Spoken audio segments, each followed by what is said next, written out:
भगवान थोड़ी ना कहेगा कि तू मेरे पास में आए तो मेरे चरण की रज लेकर जा। भगवान थोड़ी ना कहेगा कि मेरे पास में आकर तू ये लेकर जा। भगवान तो कहेगा मेरे पास में आया है, मांगना कुछ मत, बस मुझे जो स्नान कराया है मेरा चरणोदक लेकर जा, छीट दे पूरे घर में, संपदा भरना मेरा काम है। जहां मेरी चरण की रज पहुंच गई वहां संपदा स्वतः पहुंच गई, मैं वहां पहुंच जाता हूं। तो चरणों तक ले जा, पर लोग ले जाते हैं, पूजन करते, कलश भी उड़ेलते, जल भी चढ़ाते, पर आते समय खाली लेकर आ जाते। भगवान को इतना बुरा लगता मेरे दरवाजे से खाली जाए, मुझे कितना बुरा लगेगा। जो आए वो भर कर जाए, भले 2 बूंद लेकर आओ, पर उसमें चरणों तक थोड़ा सा लेकर अवश्य। हमारी माताएं बड़ी प्रेम से कहती हैं, आप लोगों के मन में भी ये बात जरूर होगा, जितने लोग टीवी पर कथा सुन रहे हो, फेसबुक यूट्यूब पर श्रवण कर रहे हो, आपने भी सुना होगा, घर की जो माताएं होती है, कभी भी घर का रसोई घर का बर्तन जिसमें सब्जी बनाई है, 50 लोग अगर जिमने आ रहे हैं और कह दिया आज का निमंत्रण है, 50 लोगों का पार्टी है, ये है वो है, सुहागिल है या ब्राह्मण भोज है, तो वो जो खीर का पात्र होगा, जो बर्तन होगा, जो सब्जी का पात्र होगा, माँ उसको खाली जल्दी नहीं करती है। भले उसमें सब्जी थोड़ी ना थोड़ी पड़ी रहेगी, जब तक सब जिम कर नहीं चले जाएंगे तब तक उसमें पटक कर रखेगी। क्यों? क्योंकि उसमें उसकी बरकत है। उसी तरह जल चढ़ाने के बाद हम जब लेकर आते हैं पात्र के अंदर, ये उसमें उसकी बरकत है। गर्ग संहिता में दूसरी चीज कही, उसको भी समझ लीजिए। गर्ग संहिता में कहा गया, जब आप घर से जल लेकर जाते हो भरकर, तो ये सृष्टि की जितनी नदियां हैं, पृथ्वी पर जितनी नदियां विद्यमान हैं, जितने तालाब, जितने सरोवर, जितने कुंड, जितने विराजमान हैं, उन सारे तीर्थों का जल जब आप घर से लेकर निकलते हो तो वो तीर्थ का संपूर्ण जल आपके कलश में आ जाता है। और जब आप उस जल को शिव पर समर्पित कर देती हो और 2 बूंद चरणादक लेकर जब जाती हो, तो शिव महापुराण गर्ग संहिता पद्म पुराण कहती है वो जल साधारण नहीं रहता, वो गंगा जल बनकर तुम्हारे घर को पवित्र करने के लिए पहुंच जाता है। वो पवित्र गंगा जल बन उसको लेकर प्रवेश कर, उसको लेकर पहुंच। 3 तरह का जल शिव को समर्पित होता है, और वो तीनों तरह के जल का अलग अलग भाव है महाराज। पहला जल सादा, घर से पानी लेकर गए, जल लेकर गए, शंकर को चढ़ाया, वो हमने घर का अपना एड्रेस बता दिया, भगवान शिव को जल चढ़ाकर अपने आनंद के लिए शंकर से कुछ प्राप्त कर लिया।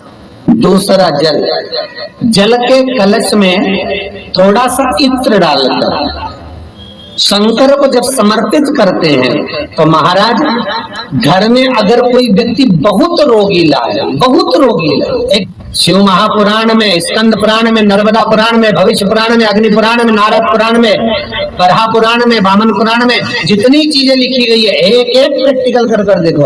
तो शिव महापुराण, स्कंद पुराण का ये भाव याद करिए कि 1 लोटे पानी में इत्र मिलाकर, जल में इत्र मिलाकर, बहुत रोगीला व्यक्ति, बहुत बीमार व्यक्ति है, 1 लोटा पानी उसका हाथ का स्पर्श कराकर शंकर को चढ़ाना प्रारंभ कर दीजिए। महाराज केवल 5 या 7 दिन चढ़ाओ, और वो 7 दिन के बाद में उस बीमार व्यक्ति का क्रम देखिए कि उसमें कितना आराम लगा है। औषधि दवाई काम करना प्रारंभ करी कि ना करी, केवल इत्र समर्पित, इत्र का जल। तो पहला जल सादा, दूसरा जल है इत्र का, और महाराज तीसरा जल जो शिव महापुराण के अंतर्गत कहा गया है, बेल पत्र का जल।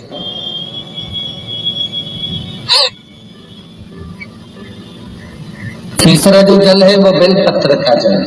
बेलपत्र का जल कैसा? तो महाराज शिव महापुराण की कथा कहती है कि जल के पात्र में एक बेलपत्र अंदर डालकर उस जल के पात्र को ले जाकर शिव को समर्पित करना, अर्थात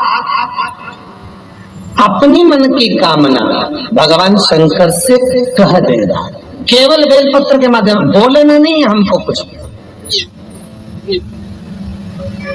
हमें कुछ कहना नहीं है। 3 तरह का जल का जो व्याख्यान वर्णन किया गया, एक सादा जल जो भगवान को कहा, आपने अपना एड्रेस बता दिया, आपने अपने मन का भाव बता दिया।